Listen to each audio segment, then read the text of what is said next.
Le jour où l'on a enterré ma mère, le ciel semblait comprendre ma douleur. Lourd, gris, suffocant.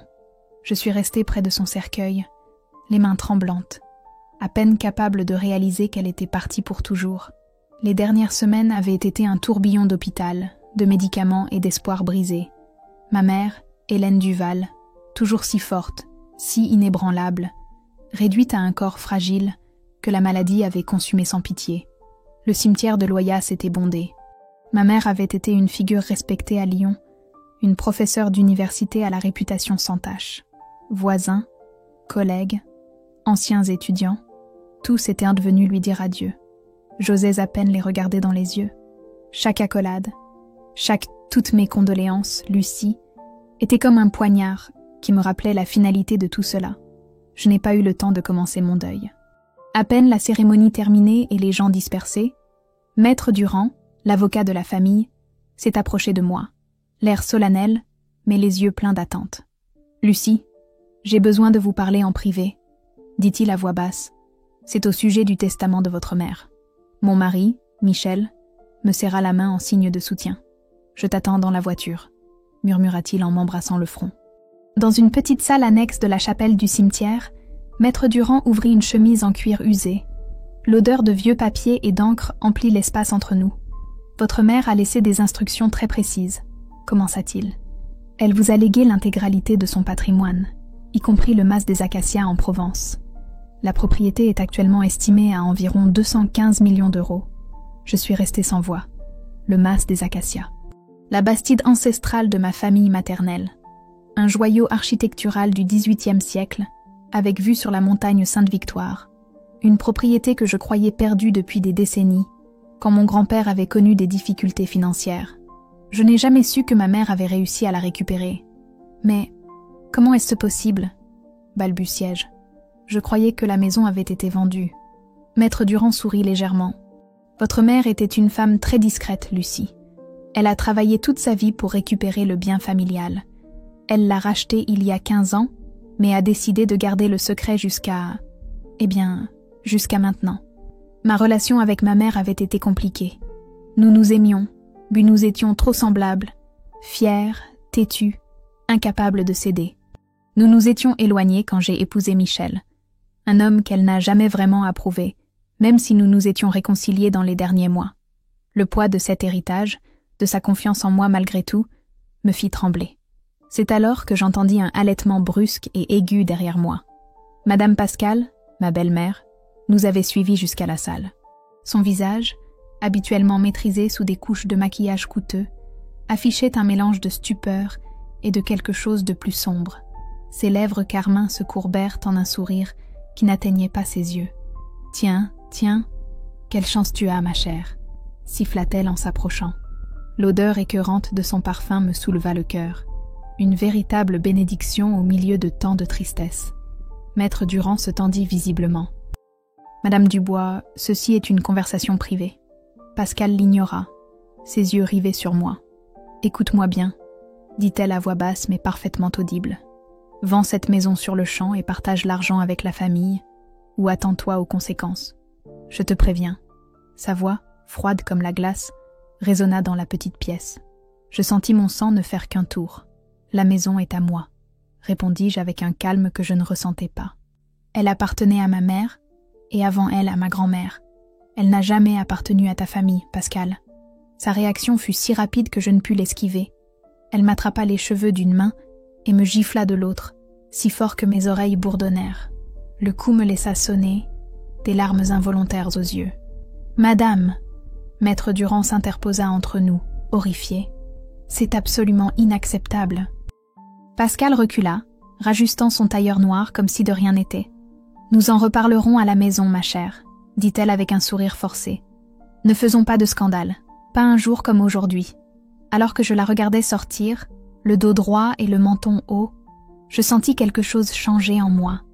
La douleur de la perte de ma mère se transformait en quelque chose de nouveau, de brûlant et de dangereux. À cet instant, je le sus, Pascal m'avait déclaré la guerre. Et moi, pour la première fois de ma vie, j'étais prête à riposter. Le trajet du retour fut silencieux. Michel conduisait, me lançant des regards inquiets de temps à autre. Ma joue brûlait encore, mais je ne lui avais pas raconté ce qui s'était passé. J'avais besoin de temps pour tout digérer. La mort de ma mère, l'héritage inattendu, la violence de Pascal. Quand nous sommes arrivés à l'appartement que nous partagions dans le centre de Lyon, je remarquai que Pascal était déjà là, assise sur notre canapé comme si elle était la propriétaire des lieux. Michel semblait mal à l'aise mais pas surpris. Je me demandais quand il avait eu le temps de l'appeler, de l'inviter chez nous un jour pareil. « Il faut qu'on parle », annonça Pascal quand je franchis le seuil. Sa voix était douce maintenant, travaillée, de l'avenir de la famille. Michel me regarda avec des yeux suppliants. « S'il te plaît, Lucie, c'est une journée difficile pour tout le monde. » Et c'est ainsi, avec le poids du deuil encore sur mes épaules, que je me suis assise pour écouter les exigences d'une femme qui venait de me montrer son vrai visage. De retour à la maison, ma joue palpitait encore, mais ce n'était rien comparé au feu que je sentais dans ma poitrine. Tandis que Pascal s'installait dans notre salon comme une reine sur son trône, je restais debout, refusant de m'asseoir. Michel se déplaçait nerveusement entre nous, comme un pendule pris entre deux forces opposées. Ce qui s'est passé au cimetière était un malentendu, commença Pascal, lissant sa jupe noire de ses doigts bagués. Nous sommes tous très affectés par la mort d'Hélène. Un malentendu? Ma voix fut plus aiguë que je ne l'aurais voulu. Tu m'as giflé, Pascal. Devant l'avocat de ma mère.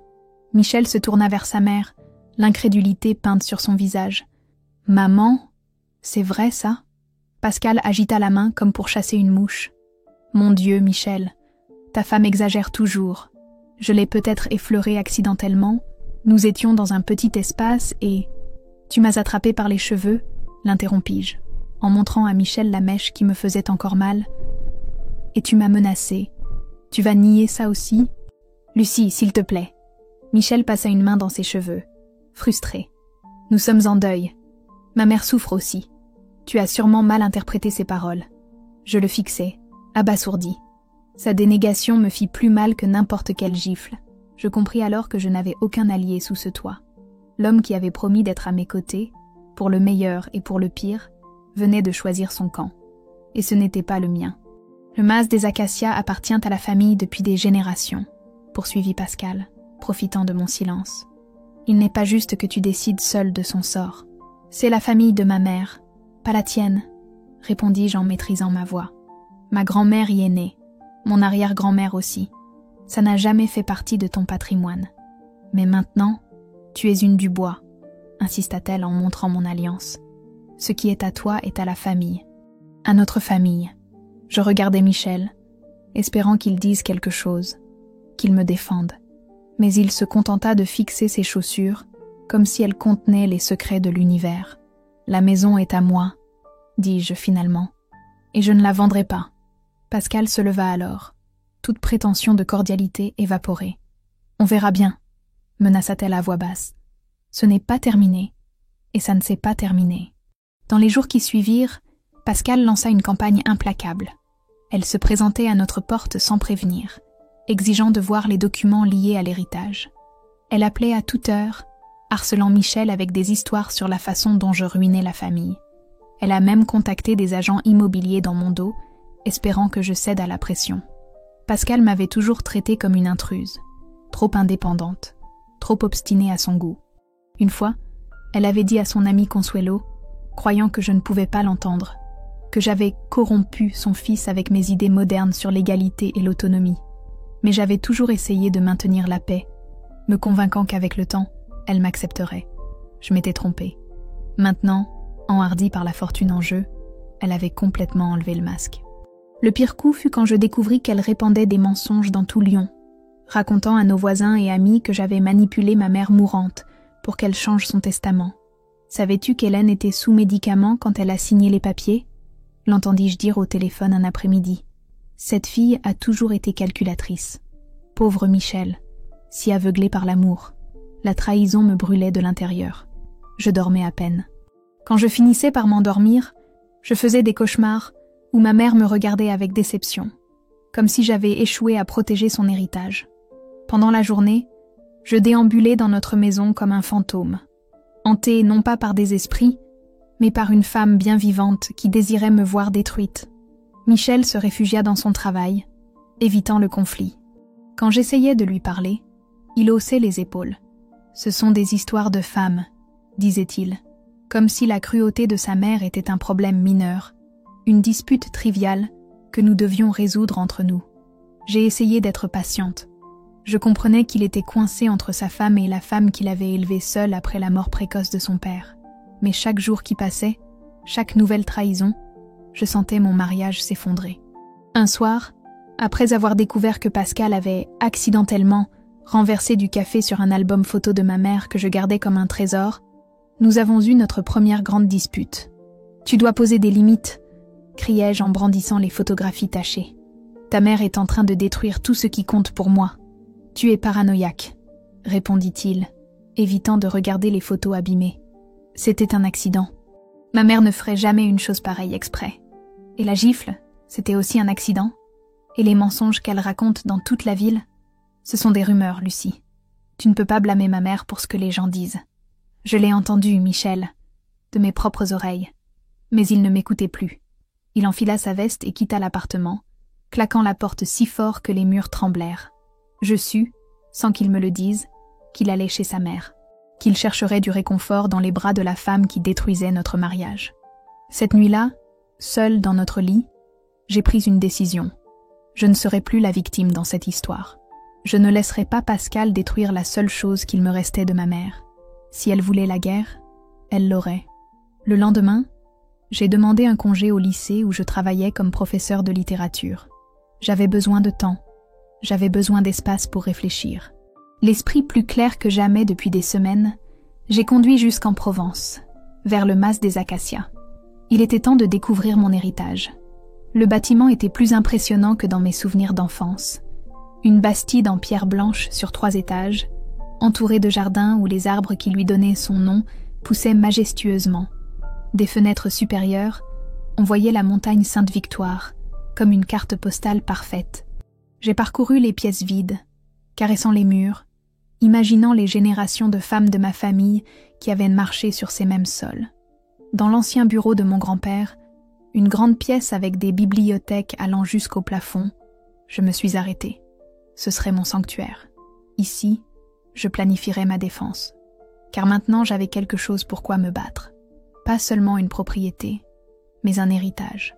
La confiance ultime d'une mère qui, malgré nos différences, avait cru en moi jusqu'à la fin. La nuit où j'ai décidé de contre-attaquer, je me suis assise seule dans la bibliothèque du mas des Acacias, entourée par l'odeur des livres anciens et le doux tic-tac de l'horloge à pendule qui avait appartenu à mon arrière-grand-père. Dehors, la Provence dormait sous un ciel étoilé, inconsciente de la tempête qui se préparait en moi. J'avais passé 3 jours à explorer chaque recoin de la demeure, découvrant des trésors oubliés, des tableaux d'artistes locaux, des meubles du 19e siècle, et même une petite collection de premières éditions qui ferait pleurer n'importe quel bibliophile. Mais ce que j'ai trouvé au fond d'une armoire dans l'ancienne chambre de ma mère a tout changé. Ses journaux intimes. Ma mère, Hélène, avait toujours été méthodique. Ces carnets, reliés en cuir et datés avec précision, contenaient des notes détaillées sur tout. Visites, disputes familiales, finances. Je les ai feuilletés avec révérence, comme quelqu'un qui écoute pour la dernière fois la voix d'un être cher. Parmi les pages jaunies du journal de 2011, j'ai trouvé un nom que je n'avais jamais entendu auparavant. Rose Garnier, une ancienne gouvernante qui avait été licenciée brusquement. Ma mère avait écrit « Pascal l'a menacée pour qu'elle garde le silence ». Elle sait tout. Le nom était accompagné d'une adresse dans le quartier Mazarin à Aix-en-Provence. Y vivrait-elle encore après tant d'années? Ça valait la peine d'essayer. Je l'ai trouvée le lendemain. Rose vivait dans un petit appartement avec vue sur la cathédrale. Elle m'ouvrit la porte avec méfiance. Une femme d'une 60aine d'années, les cheveux grisonnants relevés en un chignon sévère, et des yeux qui en avaient trop vu. « Je ne sais pas qui vous êtes, » dit-elle, sur le point de refermer. « Je suis Lucie Duval, » répondis-je rapidement. « La fille d'Hélène. » Son expression changea instantanément. Elle me scruta comme si elle cherchait des traces de ma mère sur mon visage. Elle a dû les trouver, car elle ouvrit complètement la porte. « Madame Hélène est décédée, n'est-ce pas ?» demanda-t-elle d'une voix sourde. « Je l'ai lu dans le journal. Je suis vraiment désolée. »« Merci. » murmurai-je, sentant le nœud familier dans ma gorge. Puis-je entrer ? J'ai besoin de vous parler de quelque chose que ma mère a écrit. Son petit salon était impeccable, décoré avec simplicité mais avec goût. Elle m'offrit un thé, que j'acceptais plus par politesse que par soif. Pendant qu'elle préparait l'infusion dans la cuisine, j'observais les photographies sur les murs. Rose plus jeune, avec ceux que je supposais être sa famille. « De quoi voulez-vous parler ?» demanda-t-elle en revenant avec 2 tasses fumantes. Je lui expliquai ma situation sans détour. L'héritage, la réaction violente de Pascal, les mensonges, le harcèlement. À chaque mot, son visage s'assombrissait davantage. « Ça ne me surprend pas, » dit-elle finalement. Cette femme a toujours été du pur venin. Et alors Rose me raconta la vérité. Des années auparavant, Pascal avait tenté de séduire le second mari de ma mère, Antoine, mon beau-père. Quand il l'avait repoussé, elle avait lancé une campagne pour détruire leur mariage, allant jusqu'à fabriquer de fausses preuves d'infidélité et à engager quelqu'un pour cambrioler la maison. Rose avait tout vu, mais elle avait été payée et menacée pour garder le silence. « Votre mère a fini par le découvrir », expliqua Rose. Elle a confronté Pascal, mais celle-ci a tout nié. Sans preuve. Que pouvait faire Madame Hélène ? Mais elle n'a jamais oublié. C'est pour ça qu'elle n'a jamais approuvé votre mariage avec Michel, même si elle ne vous a jamais dit pourquoi. Ma tête tournait. Je me souvins des regards tendus entre ma mère et Pascal à mon mariage, de la façon dont Hélène refusait de rester seule avec elle. Tout prenait sens maintenant. « Avez-vous des preuves ?» demandai-je, en essayant de ne pas paraître désespérée. Rose hésita un instant, puis se leva et se dirigea vers un petit secrétaire. D'un compartiment caché, elle sortit une enveloppe jaunie. « J'ai gardé ça comme assurance », expliqua-t-elle en me l'attendant, au cas où Pascal mettrait un jour ses menaces à exécution. À l'intérieur, il y avait des photographies. Pascal entrant furtivement dans le bureau d'Antoine. Pascal remettant de l'argent à un homme à l'air suspect dans une ruelle près de la maison, et le plus accablant, une lettre écrite par Pascal elle-même à Antoine, exprimant des sentiments qui allaient bien au-delà de la cordialité familiale. Je l'ai trouvée en nettoyant sa chambre, expliqua Rose. Antoine ne l'a jamais vue. Je l'ai gardée parce que... Eh bien, parce que j'ai senti qu'un jour elle pourrait être importante. Cette nuit-là, de retour dans la bibliothèque du Mas des Acacias, je compilais tout ce que Rose m'avait raconté. J'y ajoutais les photographies, son témoignage que j'avais enregistré avec sa permission, de vieilles bandes de sécurité que ma mère avait secrètement gardées dans un coffre-fort derrière le bureau, et même les fausses lettres que Pascal avait fabriquées pour faire croire à ma mère qu'Antoine la trompait. Je travaillais jusqu'à l'aube, organisant tout chronologiquement, scannant des documents, créant des sauvegardes. À la fin, j'avais un dossier complet, un dossier destiné à mettre ma belle-mère à genoux. En contemplant le résultat de mon travail, je ressentis un calme étrange.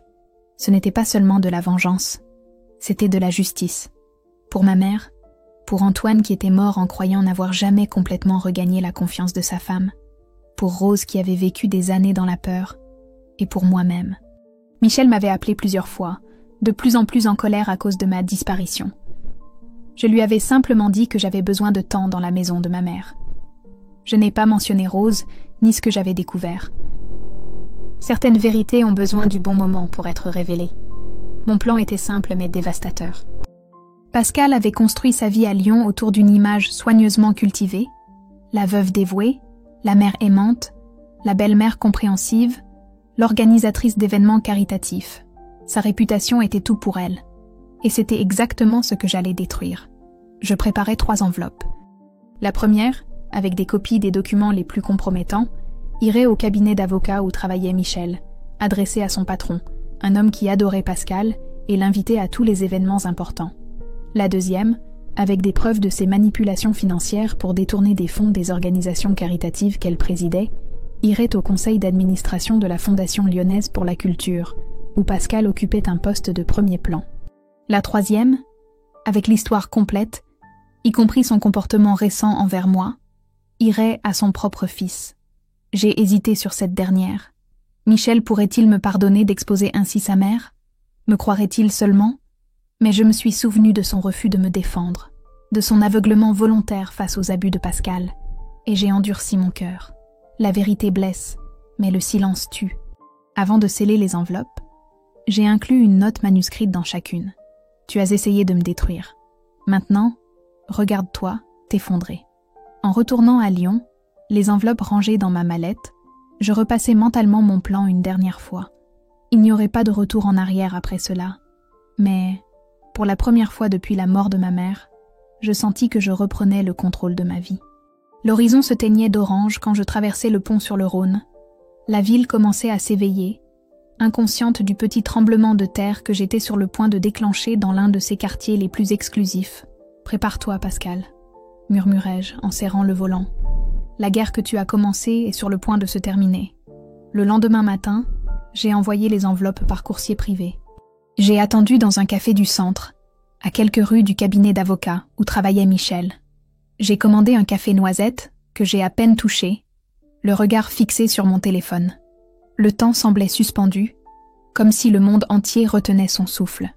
À 11h13 précise, mon téléphone a vibré. C'était Michel. J'ai pris une profonde inspiration avant de répondre. « Qu'as-tu fait à ma mère ?» Sa voix tremblait d'une manière que je n'avais jamais entendue auparavant.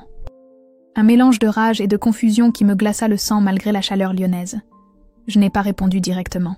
« Vérifie tes emails », me suis-je contentée de dire. « Je t'ai envoyé une copie de tout. »« Lucie, qu'est-ce que tu as ?» Je ne l'ai pas laissé finir. J'ai raccroché. Ma main tremblait légèrement en posant le téléphone sur la table. Je ne ressentais pas l'euphorie que j'attendais, mais un étrange mélange de soulagement et de tristesse. Comme quelqu'un qui lâche enfin un lourd fardeau porté trop longtemps pour se rendre compte que ses muscles se sont habitués au poids. 20 minutes plus tard, j'ai reçu un message d'Elena, une ancienne camarade d'université qui travaillait maintenant comme secrétaire au cabinet de Michel.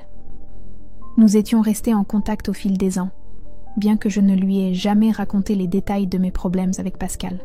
« Il se passe quelque chose », écrivit-elle. « Ta belle-mère vient de faire irruption dans le bureau comme une furie. Elle est enfermée avec Monsieur Monnier et Michel dans la salle de conférence. On entend des cris. Je l'ai remerciée et lui ai demandé de me tenir au courant. Elle ne tarda pas à m'écrire à nouveau. Elle pleure maintenant. Tout le monde la regarde. Je n'ai jamais vu Madame Dubois comme ça. Elle a joint une courte vidéo filmée discrètement à travers les stores entr'ouverts de la salle de conférence. On y voyait Pascal gesticuler frénétiquement, des papiers froissés dans ses mains tremblantes. Son visage, habituellement impeccable, était défiguré par les pleurs, le mascara coulant en sillon noir sur ses joues. Michel se tenait à côté d'elle, pâle comme un fantôme, tandis que Jacques Monnier, l'associé principal du cabinet, regardait les documents avec une expression sévère. « S'il vous plaît », entendait-on supplier Pascal entre deux sanglots. « C'était il y a longtemps. J'étais désespérée. Vous ne pouvez pas rendre ça public. » Je me suis déconnectée du téléphone et j'ai commandé un autre café. Cette fois, je l'ai savouré lentement, laissant l'amertume emplir ma bouche. J'ai pensé à ma mère, à la façon dont elle m'avait regardée la dernière fois que nous avions parlé, ses yeux déjà voilés par la maladie mais toujours si perspicaces. « Prends soin de ce qui est à toi, Lucie », m'avait-elle dit, en serrant ma main avec le peu de force qui lui restait. « Ne laisse personne te l'arracher. » À ce moment-là, je n'avais pas compris qu'elle parlait de bien plus qu'une maison. En milieu d'après-midi, j'ai reçu un appel de la Fondation lyonnaise pour la culture. La présidente, Martine Dubois, voulait me voir de toute urgence. Son ton était tendu mais poli. J'ai accepté de la rencontrer le même après-midi. Le siège de la Fondation occupait un hôtel particulier restauré dans le quartier de la Croix-Rousse. Martine m'a reçu dans son bureau, une pièce lumineuse décorée d'art contemporain. Sur son bureau se trouvait l'enveloppe que j'avais envoyée, ouverte. « Ce sont des accusations très graves, Lucie », commença-t-elle en désignant les documents. « Êtes-vous sûre de leur authenticité ? Chaque document est vérifié, répondis-je calmement. Les virements bancaires peuvent être contrôlés. Les témoignages sont signés devant notaire. Martine enleva ses lunettes et se frotta l'arête du nez. « Pascal Dubois a été un pilier de cette fondation pendant 15 ans, dit-elle. Nous n'aurions jamais soupçonné ça. » Elle me montra les relevés bancaires qui révélaient comment Pascal avait systématiquement détourné de petites sommes des dons vers un compte personnel. Ce n'étaient pas des sommes énormes, mais cumulées au fil des ans, elles s'élevaient à plus de 100 000 €. Le conseil se réunira demain pour décider de la marche à suivre, continua Martine. Nous déposerons probablement une plainte formelle. Je n'ai ressenti aucune satisfaction en entendant cela, seulement une fatigue infinie. Faites ce que vous jugez juste, dis-je. En sortant du bâtiment, Je me suis retrouvée face à un ciel menaçant d'orage. De gros nuages gris s'accumulaient au-dessus de Lyon, comme un reflet de la tempête que j'avais déclenchée. J'ai décidé de marcher jusqu'à l'appartement. J'avais besoin d'air frais pour m'éclaircir les idées.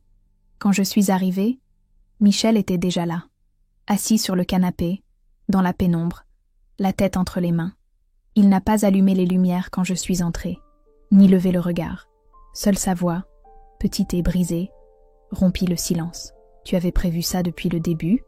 murmura-t-il. Je me suis arrêtée sur le seuil du salon, incertaine pour la première fois de la journée. « Non », répondis-je avec un calme que je n'avais pas ressenti depuis des semaines. « Mais ta mère ne m'a pas laissé le choix. » Michel leva alors la tête.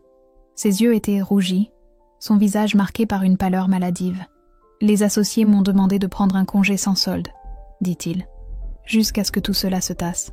« Je suis désolée, » dis-je, et je le pensais sincèrement. Je n'ai jamais voulu qu'il subisse les conséquences des actes de sa mère. Mais au fond, je savais que c'était inévitable. Le patron de Jacques à Paris est un ami personnel de ma mère, continua Michel, comme s'il se parlait à lui-même. Toute ma carrière, construite sur ces relations. Il se leva alors, chancelant légèrement. Il semblait avoir vieilli de 10 ans en une seule journée. Il passa à côté de moi sans me regarder et alla dans la chambre. J'entendis des tiroirs s'ouvrir et se fermer, le froissement des vêtements, la fermeture d'une valise. Quand il réapparut, il portait une petite valise noire. « J'ai besoin d'espace », dit-il, regardant un point au-dessus de mon épaule, incapable de croiser mon regard. « Je vais à l'hôtel. Je n'ai pas argumenté. Je n'ai pas demandé quand il reviendrait. J'ai juste hoché la tête et je me suis écartée pour le laisser passer.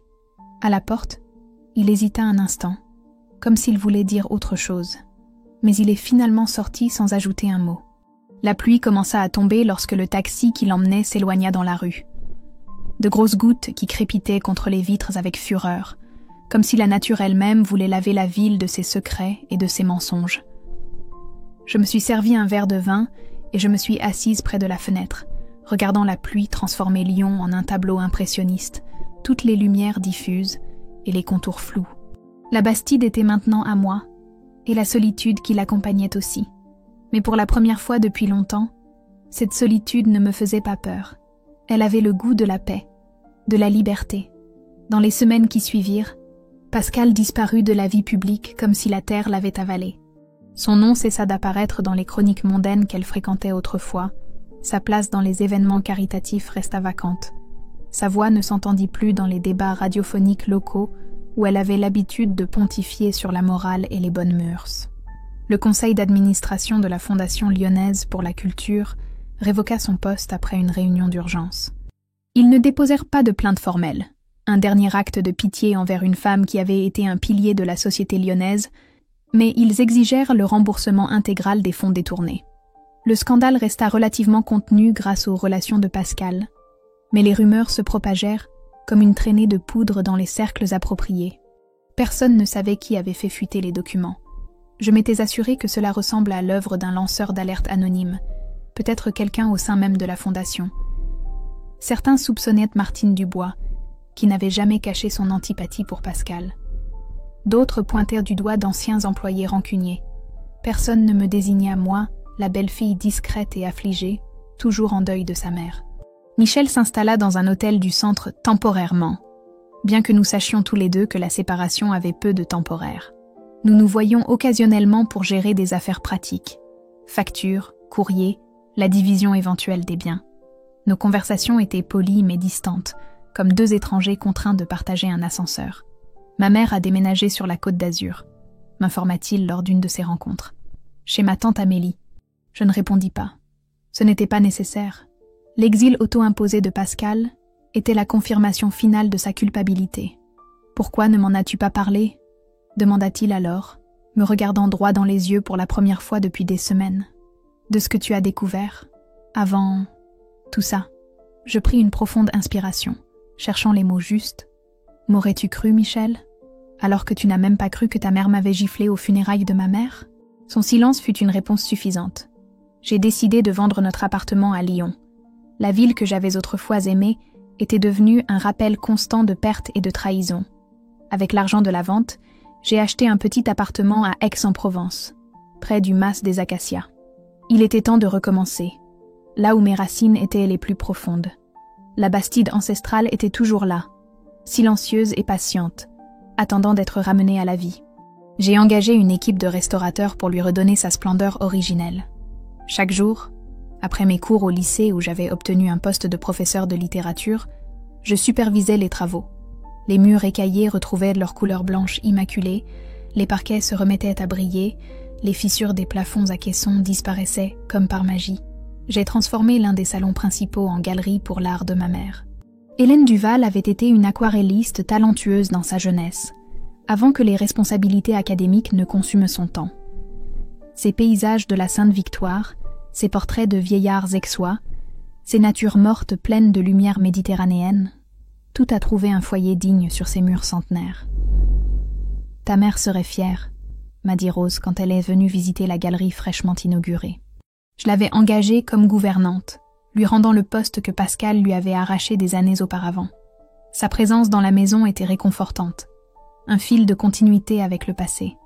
Avec une partie de l'héritage, j'ai créé une fondation pour soutenir les femmes victimes de manipulations psychologiques et d'abus émotionnels.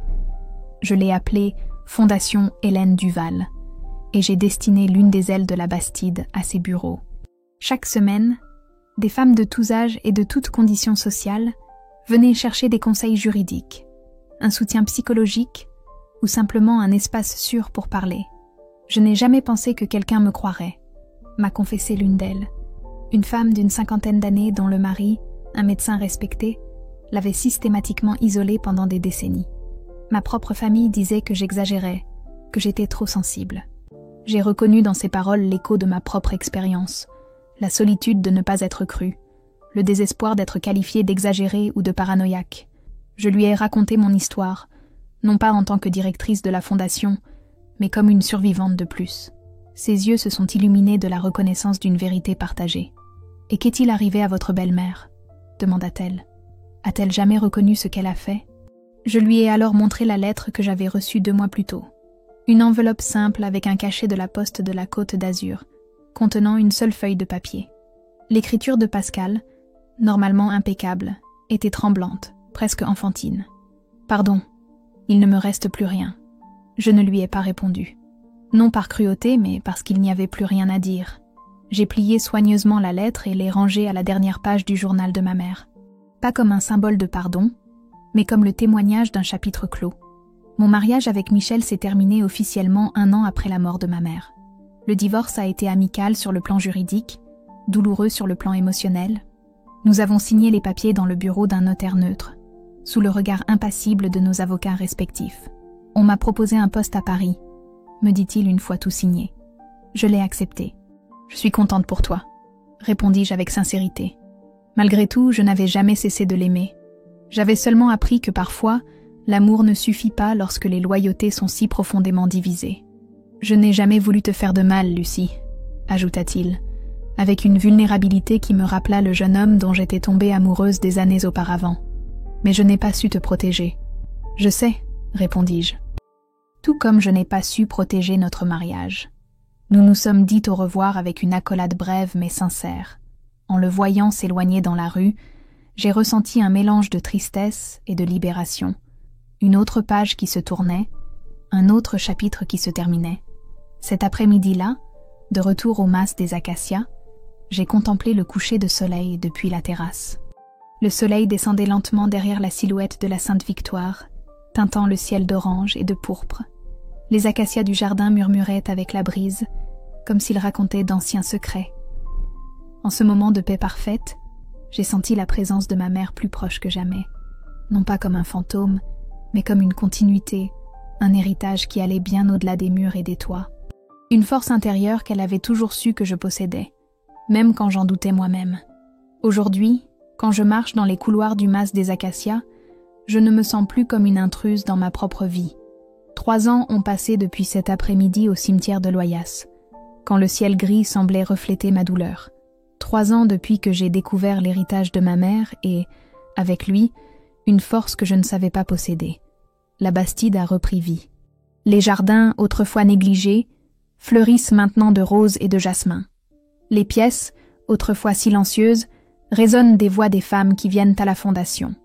J'ai même installé un petit café au rez-de-chaussée, ouvert au public, où des étudiants de l'université voisine viennent lire entre des murs centenaires. Je vois ma mère dans la lumière qui traverse les vitraux du salon principal. Je l'entends dans le craquement des escaliers qu'elle a autrefois montés en silence. Je la porte en moi dans chaque décision que je prends avec force et clarté. Je ne suis plus la femme que j'étais à cet enterrement. Cette femme-là apprenait encore à se tenir droite, à défendre ce qui était sien. Je ne suis plus une réceptrice passive de la colère des autres, je suis l'architecte de mes propres limites. Et j'ai appris que la vengeance, lorsqu'elle est ancrée dans la vérité et la justice, peut être la forme la plus puissante de guérison. Professeur Duval, votre groupe de lecture va commencer, m'annonce Rose en passant la tête par la porte de mon bureau.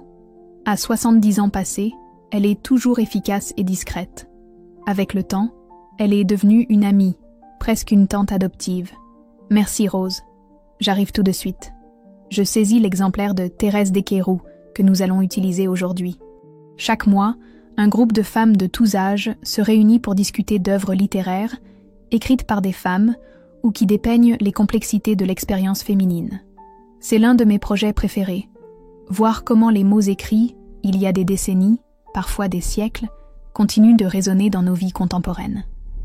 En entrant dans la salle, une quinzaine de femmes m'accueillent avec des sourires.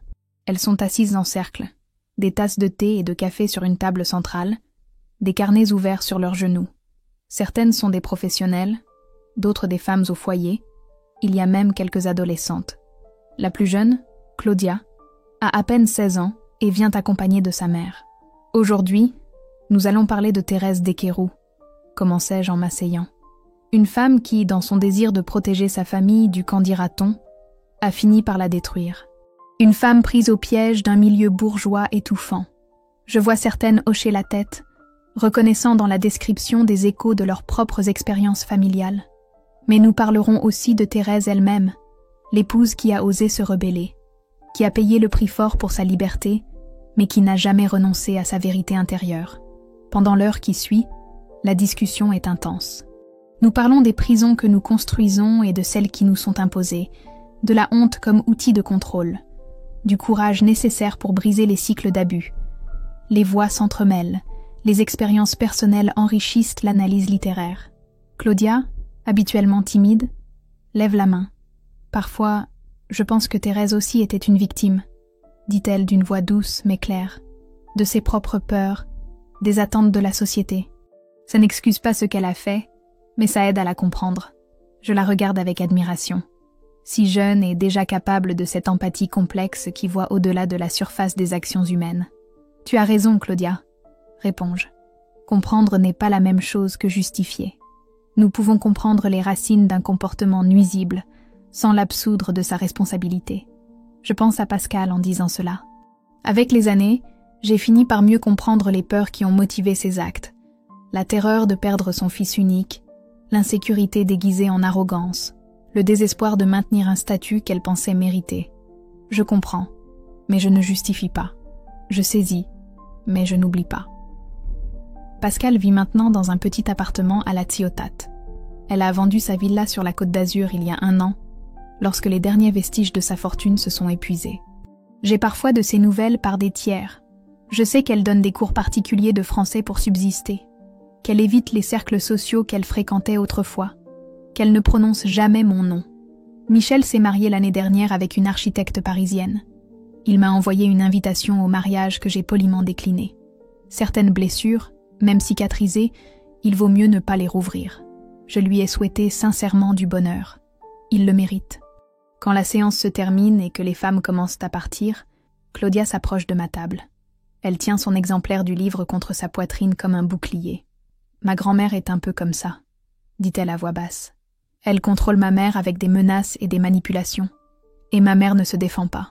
Je reconnais dans ses yeux la même impuissance que j'ai ressentie autrefois. La frustration de voir quelqu'un que l'on aime subir un abus qui semble invisible pour tous, sauf pour soi. Ta mère vient aux réunions de soutien ? Je demande doucement. Claudia secoue la tête. Elle dit que ce sont des histoires de famille, que personne ne doit s'en mêler. Je lui prends la main avec douceur. Amène-la un jour, juste pour visiter. Parfois, Voir que d'autres femmes ont vécu la même chose rend plus facile de reconnaître sa propre douleur. En la regardant partir, je pense à la façon dont les schémas se répètent, à la façon dont les Pascal et les tyrans familiaux du monde continuent d'exister, génération après génération. Mais je pense aussi à la façon dont chaque Claudia, chaque femme qui apprend à nommer ce qui lui arrive, brise un maillon de cette chaîne. Ce soir-là, assise sur le balcon de ma chambre, je contemple la Provence illuminée à mes pieds. La silhouette de la Sainte Victoire se détache au loin, témoin éternel d'histoires de pouvoir, d'amour et de trahison. Je me demande combien de femmes, au fil des siècles, ont regardé depuis ces mêmes fenêtres, menant leur propre bataille silencieuse. J'ouvre le dernier journal de ma mère et je tourne les pages jusqu'à la dernière entrée, écrite à peine une semaine avant sa mort. Son écriture, déjà affaiblie par la maladie, reste belle dans sa fragilité. « Ma chère Lucie, a-t-elle écrit, quand tu liras ces lignes, je ne serai plus là. Je te laisse la maison non pas comme un fardeau, mais comme un refuge. Un endroit où tu pourras toujours être toi-même, sans excuse, sans concession. Ne laisse personne te voler ta voix. C'est ton héritage le plus précieux. » Je ferme le journal et le serre contre ma poitrine. Ma mère a toujours su que ce moment viendrait, que je retrouverais mon chemin vers moi-même, à travers la douleur et la perte, que je transformerais la fureur des autres en mon propre carburant, que je convertirais ma douleur en un héritage. Demain, il y aura d'autres femmes cherchant de l'aide, d'autres histoires à écouter, d'autres cycles à briser, et je serai prête, avec la force que ma mère a vue en moi quand elle m'a laissé cette maison, avec la clarté que j'ai trouvée lorsque j'ai affronté Pascal, avec la compassion que j'ai appris à cultiver sans compromettre mes limites, car c'est là le véritable héritage que j'ai reçu, non pas des murs et des toits, mais la capacité de transformer la douleur en un but, de transformer la vengeance en justice, d'utiliser ma voix non seulement pour me défendre, mais pour amplifier les voix de celles qui n'ont pas encore trouvé la leur.